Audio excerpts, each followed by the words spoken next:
Welcome, dear listeners of the macabre. Gather round, for tonight we delve deep into the shadows of the internet, where the strange and sinister lurk in the corners of cyberspace. Our virtual campfire flickers with the ghostly glow of computer screens as we bring you 5 bone-chilling tales unearthed from the darkest corners of Reddit. These stories, whispered in hushed tones across the digital abyss, will make your skin crawl and send shivers down your spine. But beware, for what you're about to hear might just haunt your dreams tonight. Picture it, if you will, a world where the line between reality and nightmare blurs, where the ordinary transforms into the extraordinary, and where the anonymous voices of the internet recount their most terrifying encounters. As we embark on this journey, remember, these are not just stories, they are warnings, cautionary tales from the depths of the web. So, dear listeners, fasten your seatbelts and prepare for a descent into the unknown. Dim your lights, lock your doors, and don't dare to look behind you, for the tales we're about to share are not for the faint-hearted.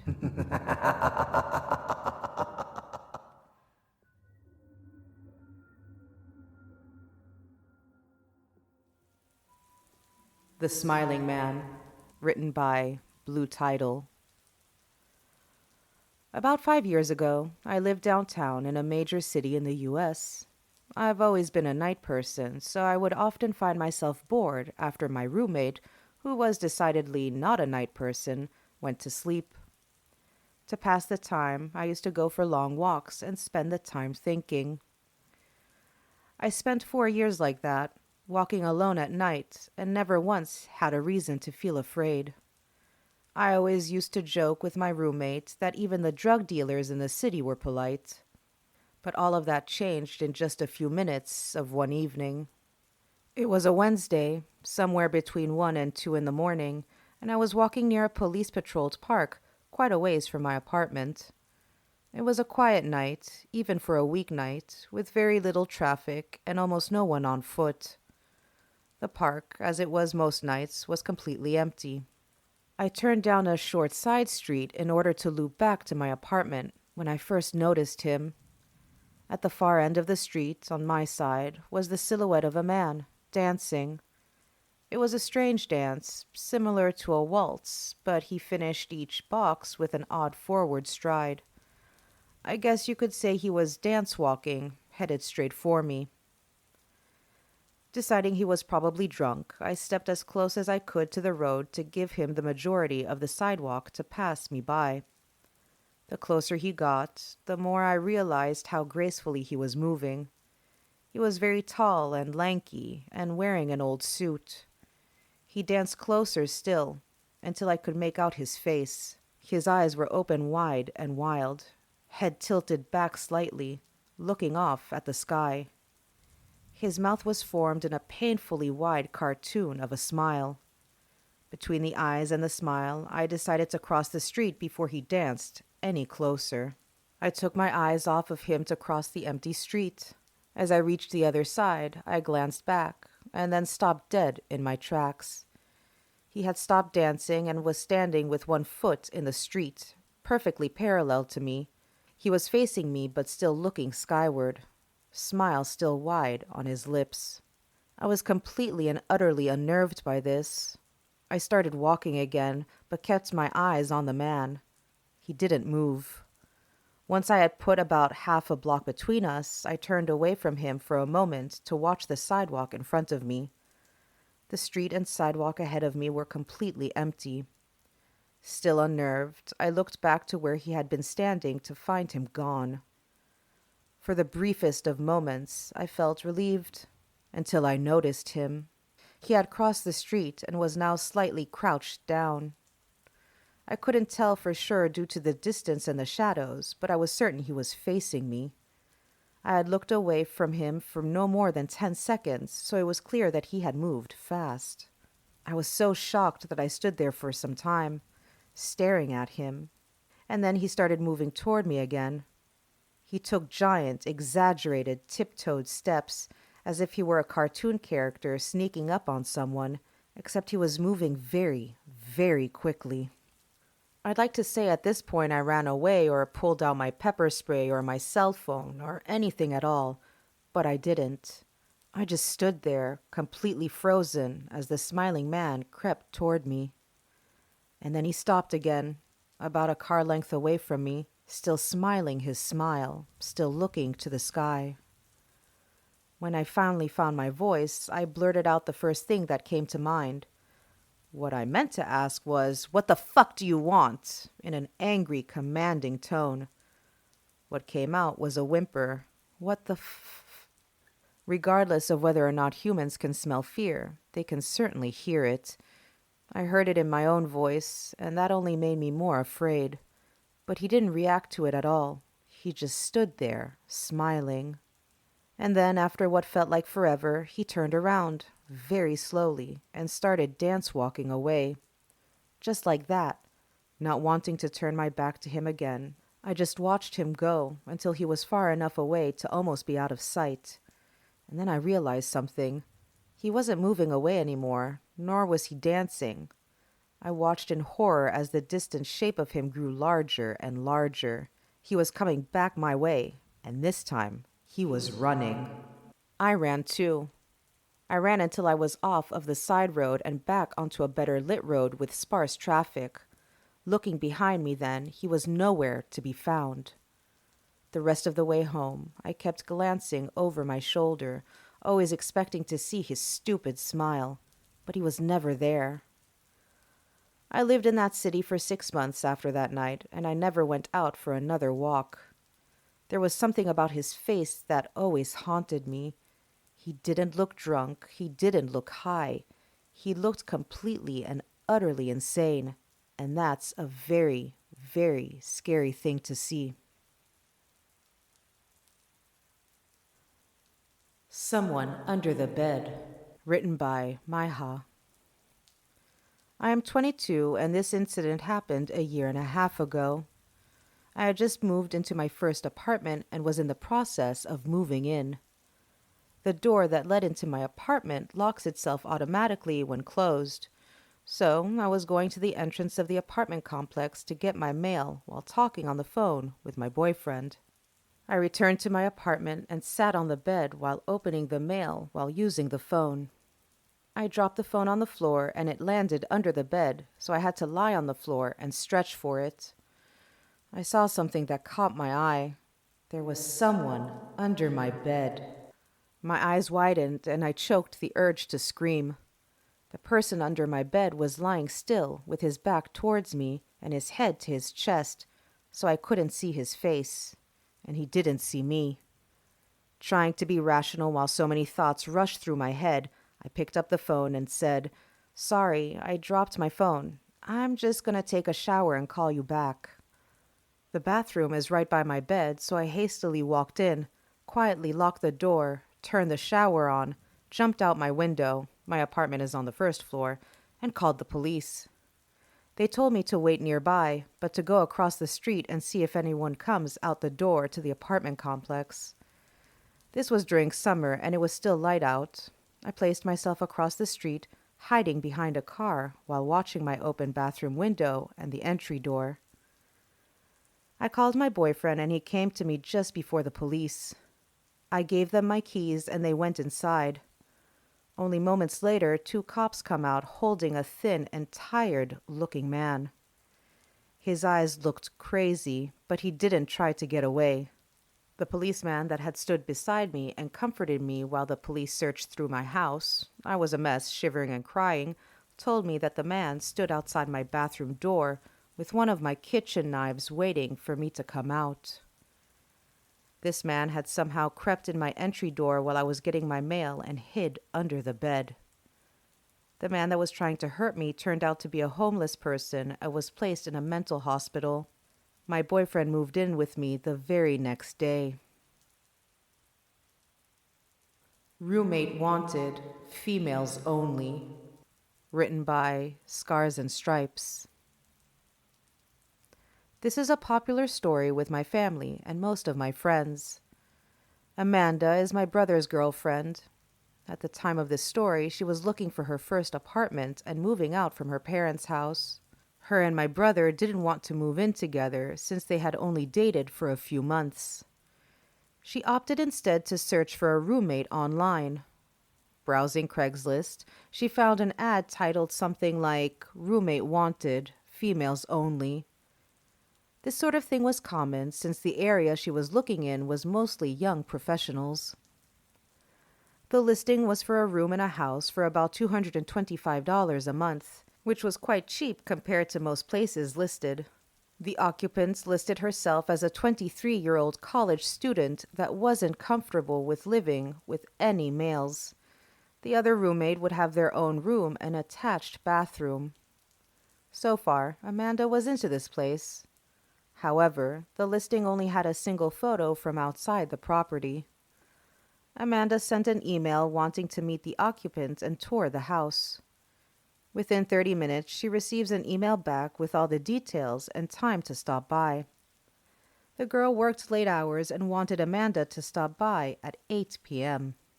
When Amanda arrives, there is a handwritten note on the front door saying, "Door broken, use back door."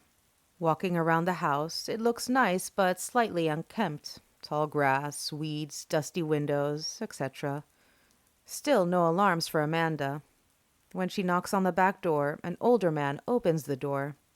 At first, Amanda thinks she has the wrong house, but the man reassures her and says that the occupant, I forget the name, was out and he was the landlord. The occupant asked him to meet Amanda since she was working late. He seemed pleasant and offered to show her around. Alarms start going off but aren't at red alert yet. First, the guy was clearly in his 40s, unshaven, and looked like he lived in his car. Also, only the kitchen light was on. As they walked around the house, Amanda noticed one huge red flag. No furniture, nothing. The landlord was polite about answering questions, but seemed irritable about keeping lights on for too long, rushing her around and only letting her look at rooms for a few moments. There was a single room that the landlord wouldn't open, telling her that it was the occupant's room and he didn't want to invade her privacy. As they walk down the hallway into the living room, she notices the front door has a plank nailed across it. Broken for sure. Amanda's creepometer is starting to ding, so she decides to wrap up the walkthrough and leave, but trying to be polite. As she's giving the guy her "thanks for the showing" bit, he perks up and states that he forgot to show her the basement. It's recently furnished and would be a great rec room, and she should take a look down there. At that time, Amanda and the landlord are standing in the small hallway between the front living room and the back kitchen. In this little hallway was the basement door. When he opens the door, it opens outward to create something of a barrier between Amanda and the back door. The basement is pitch black. He smiles, motions down the stairs, and says, "Ladies first." What happens next is nothing more than a stroke of luck. Amanda got a text just as some random person parks in front of the house. Thinking on her feet, she pretends it's a phone call and answers her phone. "Hey, yeah, are you here? I'll come out from around back and let you in. It's great. You have to see it." With a motion of confidence, she excuses herself around the landlord and walks out of the back door. She says the guy just looked at her like he was confused. Once outside, she sprinted to her car and sped like hell out of there. When Amanda got home, she told her mother and my brother everything. Cops were called, they took her statement, and went to investigate. The Craigslist post had been removed. Menacing children with a trick up their sleeve. Posted on Reddit. I began babysitting at 13 to earn extra money to spend on horribly embarrassing things like Fall Out Boy CDs. I would almost always work for my dad's clients and get referred by word of mouth. I was babysitting for this one family who had a little girl 9 and a little boy 7. The parents seemed okay, if a tad crotchety, giving me a full schedule to follow and jokingly threatening to beat any boy who might mysteriously show up after they left. It felt cruel for them to accuse me of even knowing a boy, given I basically looked like an overgrown baby with frizzy hair at that age. Almost immediately after the parents leave, the little girl sings in a creepy, high-pitched voice. "We're all alone now." "Righto, cue the Shining soundtrack." "I know," the little boy chimed in. "Let's play I won't say the word out loud, but it starts with an R and ends with an E. Looking back now, I know the kid probably just heard the term on TV, knew the word was shocking, and said it just for a reaction. I totally bought into it at that time, sputtering wide-eyed and changing the subject quickly. These kids were hell for the next hour. I wouldn't let them watch South Park on TV because their parents did not seem like the type to allow their precious 7 and 9-year-old to watch a show like that. As soon as I said no, the little girl said casually, "Oh, that's fine. We'll just go play PlayStation in the family room. Feel free to watch it out here." Lol. Nope. I knew exactly where that was headed. I said they could watch any other TV show in the living room while I made them dinner. The parents had left instructions to make them sandwiches. I could handle that. Before I even got out the bread, I hear a massive crash. It seems like the little girl has broken a glass. Tutting and pissed, but ultimately with no way to punish her, I cleaned it up while these two incredibly weird kids watched with wide eyes. Dumping the broken glass into the trash, I went back to making the sandwiches. I'm a vegetarian, so while the kids had chicken, I made a simple salad one for myself. Just as I was finishing, the little boy screamed out in what sounded like a pantomime of pain. Nonetheless, I ran over to the couch in the living room to check on him. "My ankle!" he howled, dramatically flopping back into the couch. While I tried to figure out how he had hurt his ankle, the little girl slipped out of the room. Peripherally, I was aware of this, but didn't really pay it any mind, focused on this little boy pretending to be in pain. He kept saying, "I went to stand, but it hurt too much. I don't know," over and over, until his eyes suddenly flicked to just behind me, where I could see the little girl standing with a perturbing smile on her face. He was miraculously healed. Yeah, praise the Lord. At this point, I was just thinking these kids were really weird, craved attention a little too much, and probably needed more parental involvement. Whatever. I was 13, and that $60 was only 4 hours away. I set out the sandwiches for the two to eat at the dining table, went to get us soda, and returned. After pouring soda for the both of them, I realized they hadn't even taken a bite of their sandwiches yet. I asked them what they were waiting for. They smiled. "For you to take a bite of yours." I am so glad I had a gut feeling to open the top part of bread of my sandwich, because when I did, I saw glass. Broken glass. Broken glass that I'd put in the trash. I stared in horror at these two little kids staring at me with menacing twin grins. I lost it, shouting, "Are you serious? At the very least, you could have really injured my mouth. What's wrong with you two?" Instead of crying or apologizing or pretending to be ashamed or confused, these two little fuckers began laughing.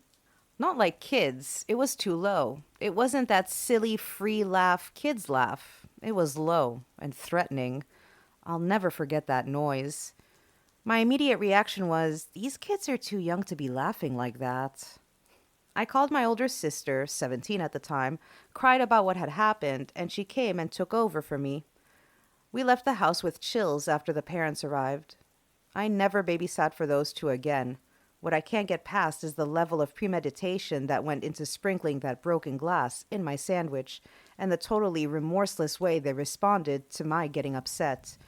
They were unlike any two kids I've ever met before. A man pretended to be the family dog. Written by Flaxenflare. Before I start, here's a bit of context to my story. My husband and I lived in a small 2-floor house with 2 main entrances, one along the front and the other on the side of the house, which opens up into the laundry room. When we're too busy or it's too late to walk our dog, we hook his collar onto a long line that's attached to one of the pipes on the corner of our house so he can use the bathroom. We used to do this from the door in our laundry room. but we noticed the large step from the door to the ground had been taking a toll on his hips. As a result, we started letting him out through the front door instead, since the porch is much closer to the ground. This particular night, I was home alone with my dog, and it was around midnight when I decided to let him outside one last time before going to bed. I hook him up to his line, close the door, and lock it, before heading into the kitchen to put away the dishes. This was pretty routine. Even if he used the bathroom quickly, he liked to walk around along the front and side of the house for a few minutes before coming back inside. As I'm putting away the dishes, I hear a scratch on the door, how my dog signals he wants to come inside, so I head over to let him back in. Since I've watched way too many scary movies, I always look through the door's peephole before opening the door. Out of habit, I look to check that my dog is in front of the door. Instead, I see a man staring very intently at the door handle. I freeze with my hand on the door handle. I don't know how much time went by, but then I heard another scratch, this one louder than the last. This kind of wakes me up from my initial shock, and I run to grab my cell phone. I call my husband to tell him what's happening. He was very confused. I probably wasn't explaining the situation very well, but says that he's heading home. This is when I realize my dog is still outside with this person. I head back to the front door, trying to make as little noise as possible to check whether the stranger is still there. Just like before, he's standing there, head bowed, looking at the doorknob. I tiptoe over to the laundry room and slowly open the door as quietly as possible. I can't see my dog anywhere, and the side of my house is covered in gravel. I knew I couldn't step outside without making a lot of noise. With my heart still pounding in my chest, I go to the front door to keep an eye on the stranger and to get a better look at him. I considered calling the police, but I didn't feel they would take me seriously, since all this man was doing was standing in front of my house. I tried taking a picture of him with my cell phone, but my camera was only able to take pictures of the peephole and not the images behind the glass. All of a sudden, the man looks up directly at me. I swear he knew I was there. He glares at me, then opens his mouth to show his taunting, malicious grin. He stood there that way for a few seconds. With that, he turns around and starts to walk down the street. I stay in the same place, almost expecting him to rush back and start pounding on the door. Luckily, my husband got back after a few minutes. Long story short, he convinced me to call the police, and we went out looking for our dog. It turns out this man had cut the end of the line connected to the pipe, and our dog decided this was a good time for him to explore my neighbor's backyard, which is where we found him. It's been 3 years since this happened. We've since moved to a new house, unrelated reasons, and the police weren't able to come up with any suspects. Ever since then, we take our dog on very long walks before the sun goes down. We have come to the end of our October horror episodes. I hope you've enjoyed these creepy tales, sourced from the bowels of Reddit. Remember to follow us on TikTok and Instagram and subscribe to our YouTube channel. You'll find the link in the show notes. I wanted to wish you a very happy Halloween and a very blessed Samhain, my ghoulish fiends. Stay safe, my love buckets, and you'll hear from me very, very soon. Bye!